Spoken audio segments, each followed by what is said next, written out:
Greetings and welcome to Step 4, Magical Schooling of the Physical Body. And I think we run into an issue with some of this writing from Barden. It can be kind of dry, it cannot cut to the most efficient way possible, and in a sense, it's too much information. That having said, my videos are never meant as a substitution to the text. I am assuming you have all read the actual text before looking at these videos. So my commentary is really sharing the most efficient way through them and the path that I took to work through all 10 steps. So, with that in mind, Barton talks about different ways to basically anchor magical operations in states of being. And I feel like states of being are the most important in that. As in this point, you're not necessarily learning deeply like magical spells or anything, but getting into a good state of being with the elements, with the akasha, with the electromagnetic fluid. I suppose that could be considered a magical operation, even though you may not be affecting the world outside of you. The auto suggestion and affirmations could be a magical, operation. And I would say that the finger positions and the different positions help best with that. I do feel like possessions, finger positions are the best to use with this, as they're kind of the easiest and the easiest to remember, and something you can do in the midst of groups, and just something easy to do throughout the day. That having said, once you anchor a finger position and you're able to get into that state of being, let's say, that does not mean to stop the practice entirely and simply rely on the finger positions for the duration of your time practicing Barden. You still need to sometimes work on those skills. The finger position, in a sense, is just a shortcut that can be used frequently. I'm just saying it's not an end to actually doing the practices, or those practices and skills can weaken if you're just relying only on the finger positions. And with gestures, the one gesture I use a lot, and I can use this with sacred objects, I can use this with working on people for healing and transmissions. The one I use is basically with the right hand and the left hand. And I actually, before encountering Barden with this, I basically got this information and this tip from a shaman in my early 20s that said the right hand is always forgiving. I mean, not forgiving is one word, but for giving energy, for putting out energy. And the left hand is for receiving. So you can charge magical objects this way, and you can work on people this way. And a lot of times when I'm working on people, I will raise my right hand and send electrical fluid to those people with my hand out.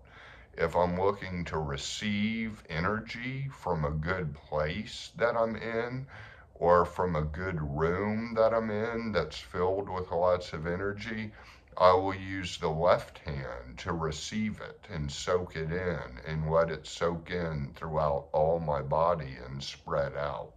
So this matches up well with what Barton says about the electric fluid and the magnetic fluid. The magnetic fluid is contracting And you know, the electrical fluid is expanding, and in the expanding I would do the right hand as Barden suggests. You know, it's on more that side of the body, and the magnetics more on the left side. So that's what I do for gestures. Now, with the finger positions, I wouldn't say it's necessary to memorize what all the individual fingers have. This can be tedious, and it can kind of distract a little bit from the process. I do feel like it's important to put all of your fingers and your thumb in a new position. And that means, what I mean by new position just means a new position from how they normally hang, you know, when you're not really, when you're just going about your day, so to speak. So make sure they're in all in a little bit different position. And I would say that is basically crucial. And the other thing is basically the 21-day rule applies to this. And research was done, I believe, in the 1970s about how long it takes to form a habit if you do it every day. And once you've done it for 21 days, it becomes a habit. And I would say the same is true for using finger positions. If you do it once a day for 21 days, it should anchor there well, and you should be able to get to that state of being just using the finger position. And it may be shorter than 21 days. You may anchor it shorter. So at this point in the steps, hopefully you've gotten into vacancy of mind and started taking your journey into vacancy of mind. And I consider that a journey that never really ends, getting into vacancy of mind. And so that can be a good thing to anchor at this point. You get into vacancy of mind, and once you're there, put your fingers in the chosen position. And it can just be one hand. You don't have to match it with both hands, just one hand. And I use my right hand in a certain finger position when you're in vacancy of mind, doing the practice of vacancy of mind. And then after you can do that for 21 days, you can just do the finger position and get immediately into vacancy of mind. And this can be a good way to calm down throughout the day, or to get energy from that kind of openness and stillness that comes from vacancy of mind. And I've also talked so far, and will be talking more about the pour breathing with the elements and working with all of the elements. And if you get to a place, for instance, where you have fire really charged, you could do a different finger position for fire. Every time you're charged with fire, do the finger position. And you do that for long enough, it becomes rooted. Or you could take all of the elements, and when you feel like the elements are in balance, you can basically do the finger position and get, you know, the balanced elements in you. So what I do is I get into a state where I have the elements balanced, the akasha is flowing, I can feel my spirit, soul, and physical body even a little bit separately. I can feel the electromagnetic fluid going, and anchor that into a finger position. And then that can get me into that state.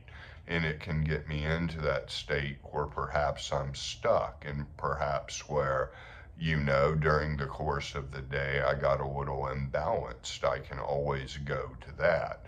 But again, that doesn't mean I don't stop the practice of Akasha, or stop the practice of vacancy of mind and prayer. I still do these practices like charging with the elements. I see initiation into Hermetics as a lifetime work. And once you get through all the steps, you can do all the steps again from beginning to end and do them better. So it all goes together, and it's a journey that never ends. And it will help you with Barden's later books, of course, if you choose to go on to those. So yes, getting into a good finger position for a state of mind you actually like being in. And it doesn't necessarily have to correspond with something written in the text of Initiation into Hermetics. You could just feel very calm and good at some point in the day. Anytime you just feel good, you could do the finger position. And then after doing that for long enough, you could do the finger position and just feel good, even if it's not complete vacancy of mind or all the elements charged. It can just be with a good mood. When a good mood comes, and I hope you all have good moods at least some point in the day, you can basically anchor that good mood with a finger position. And then whenever you're in a bad mood, just go to that finger position and then see if you can transition out of it. So that's the most efficient way through this part of the book, in my opinion and in my experience. I only speak from my experience always. So anyways, I will see you all in the next video, and you may want to listen to this video again too at a later point. And of course, as always, many blessings to all of you.